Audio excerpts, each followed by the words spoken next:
Okay, so your first question was how could I describe the academic life in Finland or in this University of Helsinki? Well, this is very old university. It's about 375 years. It was established 1640 already by Queen Christina of Sweden. So it is a very old one. But of course, after Swedish time, this university became part of Russia, Grand Duchy of Russia, 100 years. And then university got very much from Russian emperors. We got one copy of every printed book in Russian Empire. That's why now our collection of Slavic collection is the biggest in the Western world. Really, it's enormously big, thanks to that. But then, of course, Finland became independent in 1917, and then this university continued. We are bilingual, so officially we are in Finnish and in Swedish. So the students have the right to speak Swedish, but it happens very seldom that because they all speak Finnish as well. Anyway, this is a complete university, so it means we have all the disciplines. Rather big. There are about 40,000 people working here, I think. Something like that, I guess. 40,000 people, students and teachers. Of course, I'm in the humanities because my field is, my chair was musicology, but then I was promoting semiotics, which is very interdisciplinary indeed. But on the other, I must say that in recent years there have been a big change, rather radical reform or change in the university politics, so that I don't recognize any longer this university as my own, unfortunately, because it changed following this whole European Union that market life, business life, it has intruded into university and made much damage to my mind, indeed. So that, but that's not my business now. But anyway, Helsinki University pretends to be international, so that we accept international students here. They must fulfill certain requirements like English test, this TOEFL test must be with certain grades. That is the first requirement. Then of course, for doctoral studies, one can apply. And what is the good thing in Finland is that we have many private foundations which fund and support studies. And foreigners are also treated like Finnish students when they come here, so they can also apply. They can apply these grants, scholarships from these foundations. So it's rather nice and helps a lot indeed. So that is the situation. Normally the master studies should last about 3-4 years, 3 years, and then doctoral studies about 3 years more. But in practice, once you get the right to make doctoral studies, it's forever. No one can stop you. You can stay here much longer time. We try to control it somehow, but it's impossible because once you have that right, it is permanent, perpetual. It's always. So I think it's very good because people are very different. Students are very different. They have different backgrounds, different. Some have to work at the same time when they study, for instance, and that, of course, retardates the studies a little bit.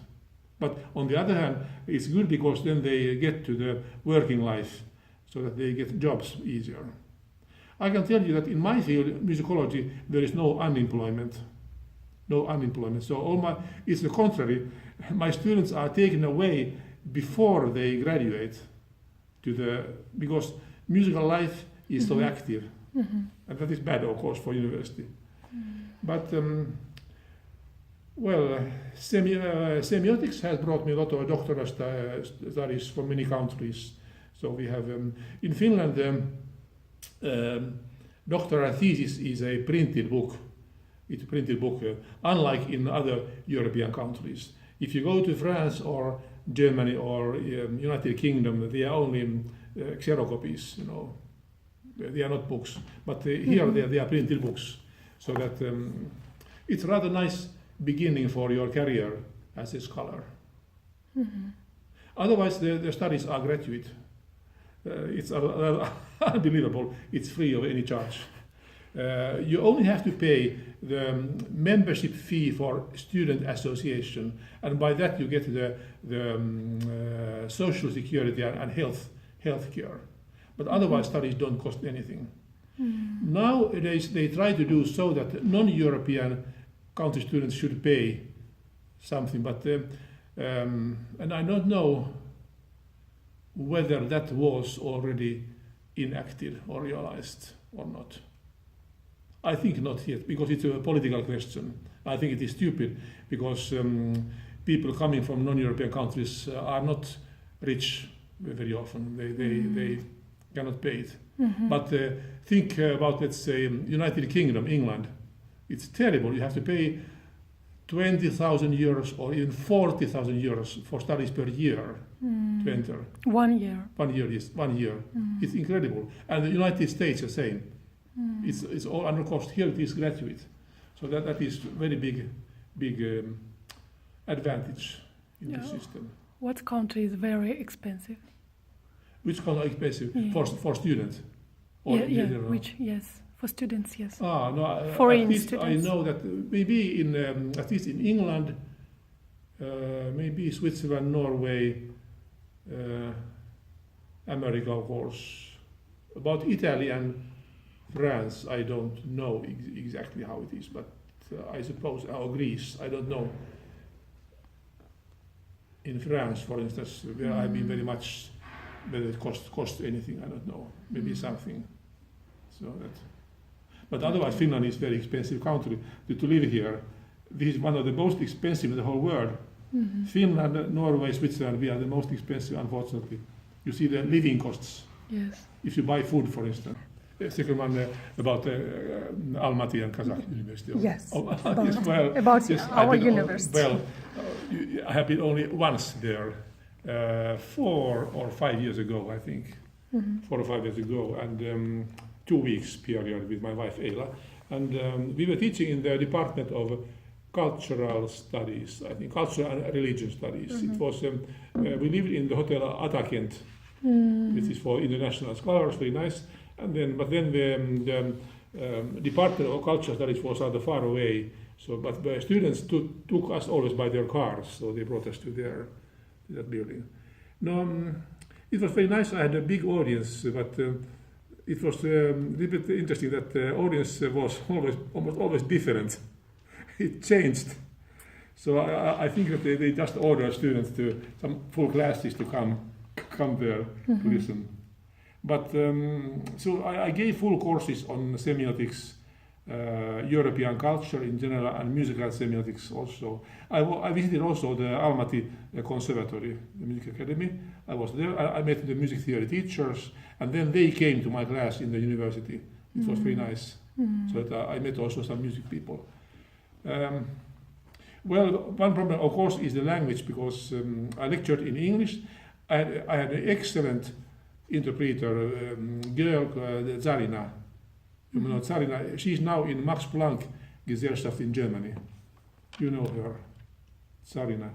No. She was a girl student, excellent, really, I must say. Of course, I can't check whether it was correct what she translated, but very fluent indeed. So, but of course, the problem is that if you have interpreter, you lose time, because it's you lose half of the time because it goes to the translation. And that's and I don't like it, because it interrupts the rhythm of my speech and my thought.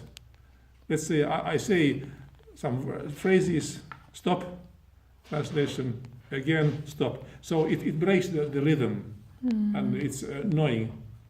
I don't like it, but it's inevitable. No, anyway, then I met students privately. We went together to lunches in a restaurant where I spoke with many students and with their doctoral theses. They were exciting topics like what were their really different religions and multiculturality and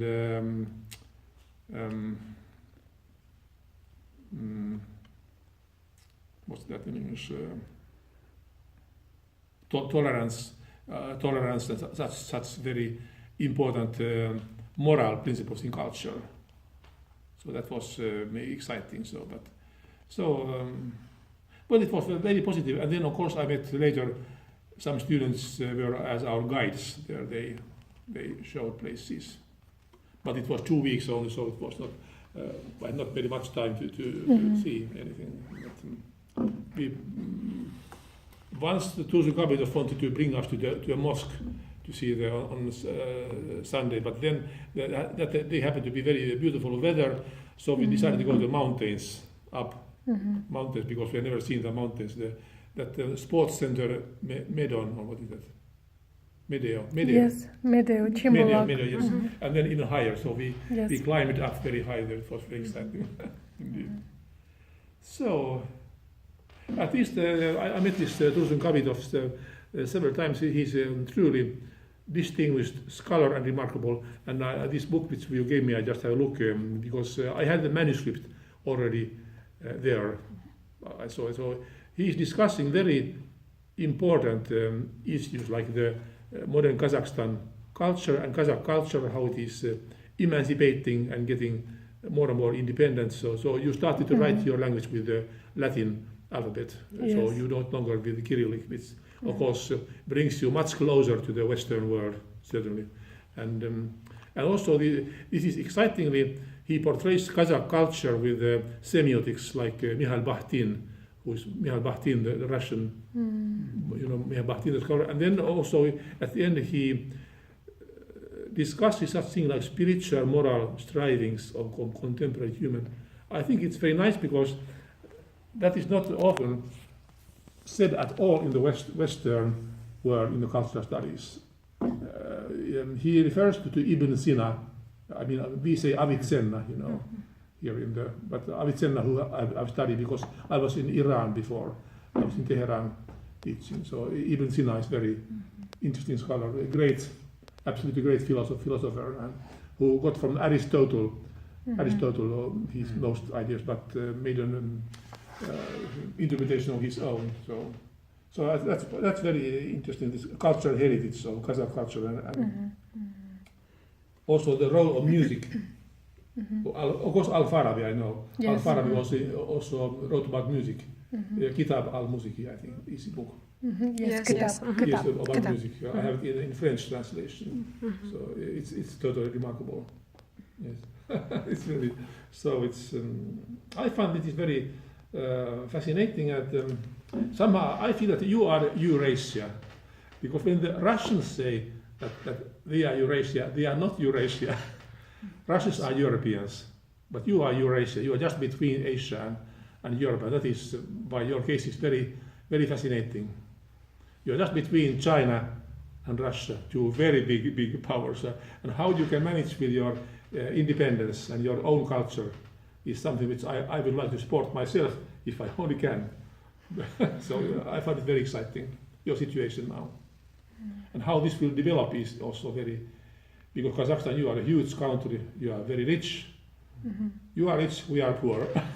You are rich, we are poor in Europe, so that you have such incredible resources and possibilities. Yes, natural resources. Yes, that is my impression. And life in Almaty, I was surprised because it is not Oriental at all. It's European style. When I see how people, let's say, they move on the streets, how the architecture of the urban planning of the town, it's European style. Modern style. Modern style, it's a European style, not Chinese. Yes. I've been in China, in Nanjing, so I've seen how China is very, very different indeed. But I know that the Chinese influence is certainly rather big now. Yes. And Astana city. Show you Astana city. No, I've never seen Astana, but I was our embassy is capital there. Is Kazakhstan, Astana. It's the capital. Yes. No, it was built rather recently. It's something like Brasilia in Brazil, Brasilia is the capital of Brazil. It was also artificially constructed in 1960s in the desert, Amazonas. So just suddenly, and your Astana, I think, also very quickly was built. So that I've never been there. So that. Okay, thank you. Yes, it's exciting. Thank Yes. you. One thing in our links our history is our Marshal Mannerheim, the Finnish national hero who was first serving in the Russian Emperor. He made his Asian ride in 1908.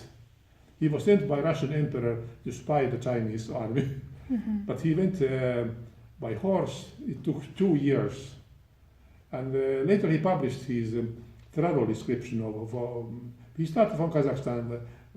Kazakhstan was then called, I think, was Western Turkmenistan, Western Turkestan by Russians. So at that time, so he started there and he portrays it. He took a photographs that are beautiful of the mountains and so that's exciting.